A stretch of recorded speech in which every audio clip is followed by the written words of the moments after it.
This is what the old pipes look like. They've been here since 1940, but now over 75% of the city of Casey are getting these new pipes. I'm at the tail end of the 5 miles that were damaged here from the tornado. This is the worst spot that we've seen so far. Para nuestros televidentes que hablan español, estamos aquí en Lexington ahorita, donde pueden ver hay inundaciones que ya han sacado a familias de sus hogares. It's already gotten over 1,500 shares, hundreds of comments, and folks talking about it. What worries them most is the post claims the picture was taken near 2 schools, but was it even taken in Colombia? JR, the situation is very active right now, so I am tweeting the latest information that I get as I get it at Sonia Reports on Twitter and on Facebook. Sonia Gutierrez, WLTX. That's what we have for now. JR, back to you. This is one of 68 roller coasters. Well, depending on who you ask, this might be the best prize. I can tell you for sure.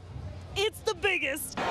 El equipo de baloncesto Gamecocks lleva 23 juegos ganados y solo 6 perdidos. ¿Has perdido tu cultura, tu lenguaje de tanto tiempo aquí? Sí, sí la he perdido, sí la he perdido. This is Scooter, a dog that was found behind the Move Fitness at West Columbia. His picture was posted on Lost and Found Pets in Columbia SC, and lots of you commented, lots of you liked the picture. But what's the story behind the picture? What's the story behind the dog? Where's it coming from and where's it going? So today we're on a mission to find out. Ready? All right, so let's start with the place where Scooter was found. This is the exact location. Maria, you were the first to see him. Nothing that you wants to look at all the time. There's a new family that recently moved into the small town of Bowman in Orangeburg County. You can't shoot them. And they're not welcomed here. So what can we do? They don't make no noise or whatever. But just the idea of them being up there and making a mess like that. Sometimes standing up for what you believe in comes with big risks. Seguimos aquí apoyando a toda la gente. For Juvenito Quintana, the biggest risk came true, losing his job, all in the name of respect for these hands that he says contribute so much to the economy. Uno está peleando por sus derechos.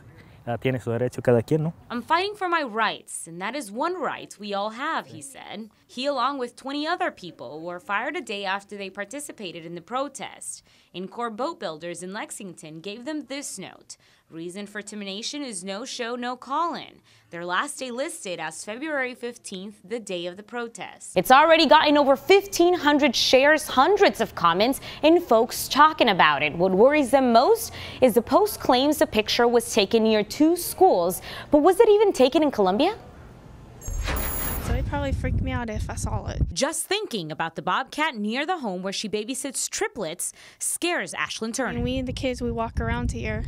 Like every morning we go on our trip, or I guess our walking trip every morning for like 45 minutes. Both the Summit and Lake Carolina neighborhoods have schools in the area and a lot of children walking around. That's why Turns says that the post might have gotten so much traffic. Yeah, social media is very hard to trust. That's why I just stick with the news. We first did a quick reverse Google image search to verify if the photo was taken from anywhere else online. That gave us nothing more than a couple Twitter mentions from the same post, but we did find this.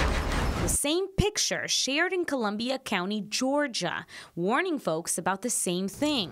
That's when we decided to reach out to the person who made the post in the first place. It took him no time to admit that it was a marketing strategy to put his, quote, brand out, end quote. He said the picture was taken from an old article, and this left neighbors furious. There's other ways you can promote your business besides giving false information and scaring people that live in the Summit. Well, back on May 1st, Joe Stroman was traveling down I-20 when his mail truck crashed through guardrails and into the watery river. After being underwater for a few seconds, Joe managed to climb on top of the cab where he waited to be rescued. Struggling to get air and weak from what happened, Joe says it was a voice on that bridge that gave him the strength to hang on. News 19's Sonia Gutierrez has been following the story and has more. Sonia? JR, that voice belongs to Fernando Bunch. We met him last week in Augusta, and it was Joe who asked us to help him find those who rescued him. Thanks to you, our viewers, we did. And today, Joe and Fernando met for the first time. Yeah, that's the voice I heard. A truck driver. That's it. Hero. That's a strong man right there. And a good Samaritan. We right here. Ain't nothing gonna happen. You a strong man. United by a tragedy. The moment I laid on the truck, that's when I heard this man start talking to me. And meeting for the first time. It's hard to believe it was raindrops like these. There's a big tree right across the street that caused so much destruction on the small but very close-knit community of the Lexington Old Mill. It's been a year, 365 days since this transpired. I still remember and love and adore the people that came out and just pulled together as a community. There was a lot of heavy lifting.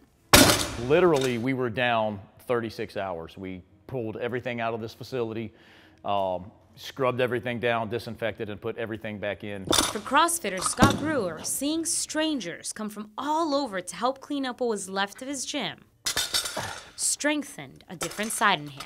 Rebecca Smith-Hill is not the first teacher to see a child's ability through their disability. You are not going to find a harder working person than Nick or Cam. But she is the first at Dreher High School to help them use it.